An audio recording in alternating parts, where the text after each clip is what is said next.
tellement bon.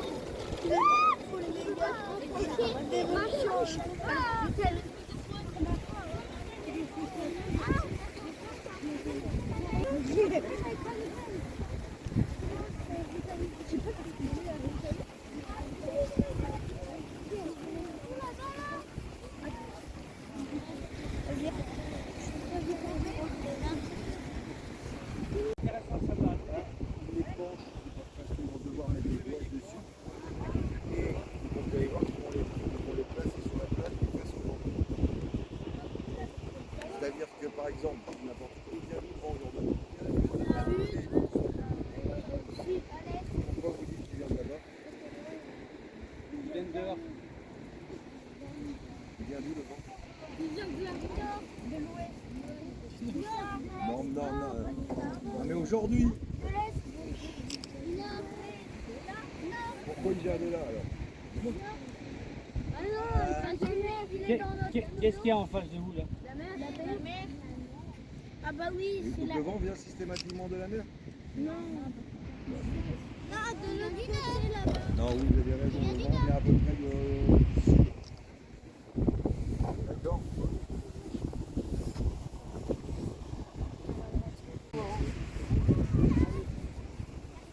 Il va faire que dalle. Alors, voici Nathalie. Bonjour Nathalie. Vous allez bien? Oui.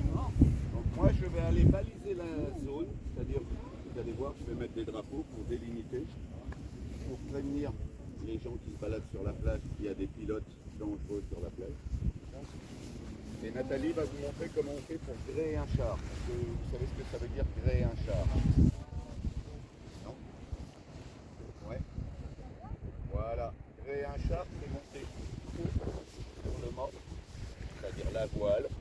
Vous allez voir, il y a quelques cordes. Et on a une grée, parce que tout ce qui va sur le mât et avec le mât, ça s'appelle le gréement. Donc on monte un char, on grée un char. Quand on le démonte, on le dégrée.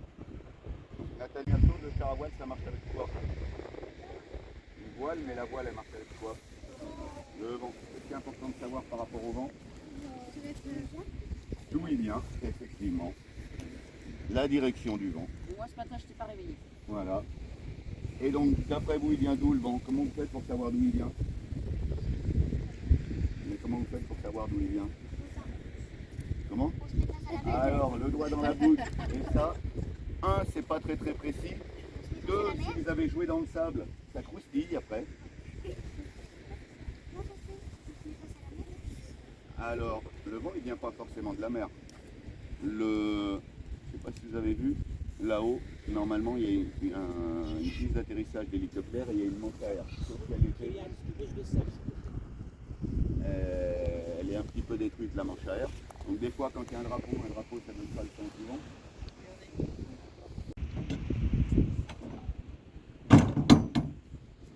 Donc là, ça veut dire que le vent, il vient d'où? On est d'accord? Il vient de là-bas et il pousse par là-bas. On est d'accord? Quand il n'y a pas de drapeau, on peut aussi, Un nez et deux oreilles. voilà, on peut fermer les yeux et puis on tourne doucement, et puis quand on sent qu'on a le vent pile dans le nez et que ça frotte les deux oreilles, on ouvre les yeux et on voit d'où vient le vent. Si vous avez les capuches, vous avez quand même les joues pour sentir que c'est... Donc là, le vent, il vient de par là-bas et il va par là-bas. On crée un char, on met les chars avec le vent qui vient en travers. Là, le vent, il vient bien en travers des chars.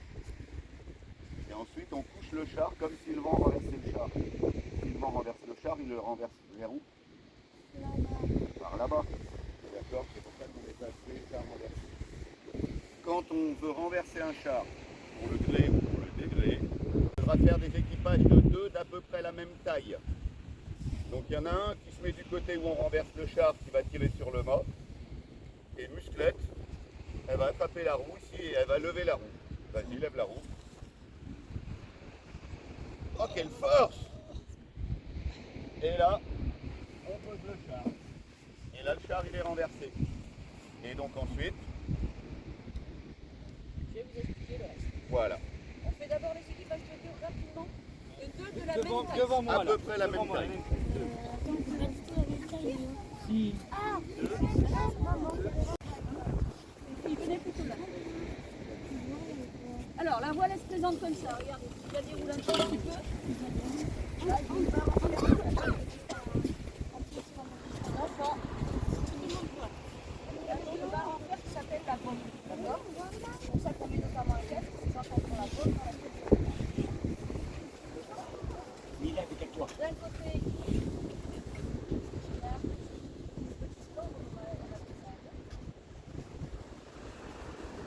d'accord, j'en ai un, mais il est déjà accroché à la voile. Donc la voile, je vais la prendre comme ça. Vous êtes en quelle classe? Vous avez vu ce que c'est un endroit? Ok. Je vais poser la voile de façon entre le mât, c'est parti. Et la bonne, je me forme un angle droit. Parce que là, j'ai à peu près un angle droit. Ok. Vous avez vu? Tout le monde a bien compris ça. Mais pas dans l'autre sens. Hein. Pas non plus de ce côté-là. Et là maintenant, qu'est-ce que je vais faire? Pourquoi je vous ai dit que c'était pas, qu'il fallait pas se mettre ici là? Regardez, si je déroule la voile, vous allez la prendre dans la figure. Donc décalez-vous. Donc je mets dans ce sens-là, parce que devant, on va tout simplement dérouler la voile.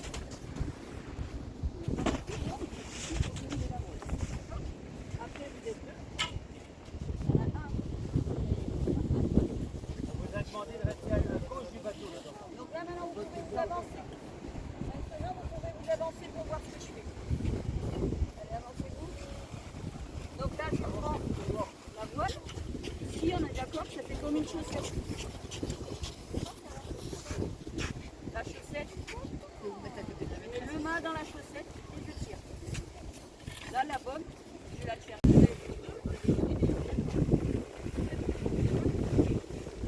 fois que le mât est sorti de la chaussette,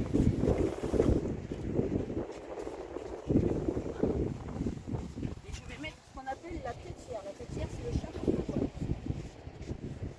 C'est ça. La voile. Là.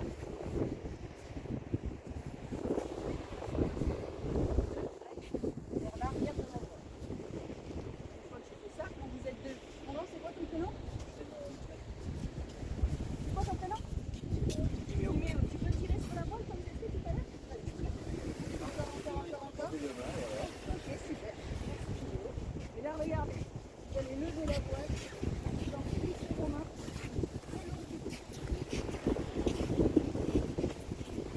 Là, vous reposez ça délicatement. Une fois que vous faites ça, sur la voile, je passe là. On a dit tout à l'heure que voilà.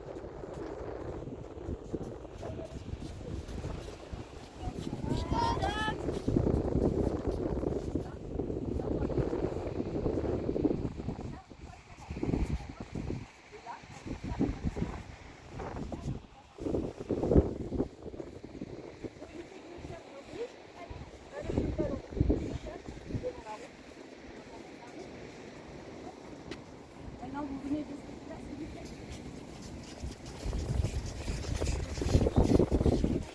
Un autre là. D'accord? Vous avez fait d'accord. J'ai fait un premier nez. Et d'habitude, vous ne posez pas de questions. Vous faites ce qu'on appelle un nœud de vache. Vache, c'est ceci. Là, cette partie-là, elle est en haut ou en bas de cette section, d'accord? Donc je vais la mettre en face, en bas de l'autre. Et là, je finis ma boucle. Et là, on a un nœud plat. Est-ce qu'il est plat, le nœud? D'accord? Et là, ce nœud-là, la particularité, c'est que plus je vais tirer dessus dans ce sens-là, et plus il va se renforcer. D'accord? Alors que le nœud va être dans ce sens-là, il se défait à un moment. Alors c'est pas très très grave, mais ça nous oblige à nous arrêter. Et à remettre toujours la tête. D'accord? Donc là, la voile est quasiment faite. Comment, d'après vous, on va tirer? Il y en a qui ont déjà fait de la voile ou pas? Non? Alors, comment on va pouvoir faire rentrer le vent dans la voile, d'après vous? On a dit que pas souvent, c'était pas possible. On est d'accord? D'accord. Donc, quand on voudra les marier, on mettra le vent sur le char avec le vent qui vient sur le côté. Et c'est surtout qu'on va avoir une corde ici. D'accord? Donc ça, l'écoute, ça va nous permettre en fait tout simplement de tirer ou de relâcher la voile. Donc là, l'écoute elle est prise en bas, on est d'accord? Donc là, je vais venir en haut sur la première poulie, la poulie qui est le plus près du mât. Ça s'appelle une poulie. Et je vais toujours de l'avant vers l'arrière du char. Maintenant que je suis en haut, où est-ce que je vais aller d'après vous? En bas. En bas, on n'a qu'une seule poulie, on ne se pose pas de questions. Et même si elle tourne sur elle-même, on prend toujours l'habitude de faire de l'avant vers l'arrière. Et là, et comment? De l'avant vers l'arrière. Ok. Souvent, en voile, on fait des nœuds au bout des écoutes. Nous, en char, on n'en fait jamais. Il faut qu'on puisse pouvoir lâcher la voile si jamais il y en a besoin. Et puis, en voile, on fait souvent des nœuds au bout des écoutes parce que quand la voile elle vient sur le côté du bateau, comme ça, et que l'écoute sort de la poulie, on est d'accord que on arrête le char, on descend, on la remet. Ok? C'est bon pour tout le monde, ça? Eric vous a dit avec quoi on conduisait le char tout à l'heure? Oui, les pieds. Avec les pieds, d'accord. Où est-ce qu'il est, Timéo? Timéo, Théo, il se cache maintenant. Il est là. Viens me voir, maman. Notre Timéo. Avec qui tu es, Timéo, dans ton groupe? Alors, Esteban et Timéo, venez là, s'il vous plaît. C'est qui le plus petit des deux? En taille, toujours en taille. C'est Esteban, j'ai l'impression. Donc, Esteban, tu vas venir t'asseoir dans le char à voile. Pourquoi on prend le plus petit des deux, d'après vous? Alors non, vous allez monter un par un dans le char à voile. D'accord? Par contre, on va régler le palonnier, ce qui va nous permettre de diriger le char à voile. Si on règle sur le plus grand, bah, le plus petit, il aura peut-être du mal à toucher le palonnier. D'accord? Donc quoi qu'il arrive, on prend sur le plus petit. Vous avez fait le nœud, on l'enlève. Et là, regardez, si je tire sur cette partie-là, on a un élastique là, ça nous libère celle-ci et on peut coulisser. D'accord? Tu vas t'installer comme dans ton canapé. Tu t'installes comment dans ton canapé? Là, tu vas plier un petit peu tes jambes. Voilà, encore un petit peu. Alors, si jamais vous devez le faire, on va faire un petit peu comme ça. Vas-y, tire à fond avec les deux mains. À fond, à fond, à fond. Ah, c'est dur. Voilà, ok? Donc là, reste comme tu étais. Reste comme tu étais, assis bien quand même. Appuie à fond sur le pied droit. Ça tourne un peu, mais c'est pas facile parce que là, sa jambe, elle est quasiment tombée. Donc on va ramener un peu le palonnier encore vers Timéo. Vas-y, Timéo. Esteban, excuse-moi. Si tu appuies en même temps, ça peut être facile. Vas-y, ok. Là, on est bon. Vas-y, appuie à fond, là. Vous avez vu? La roue, elle a tourné à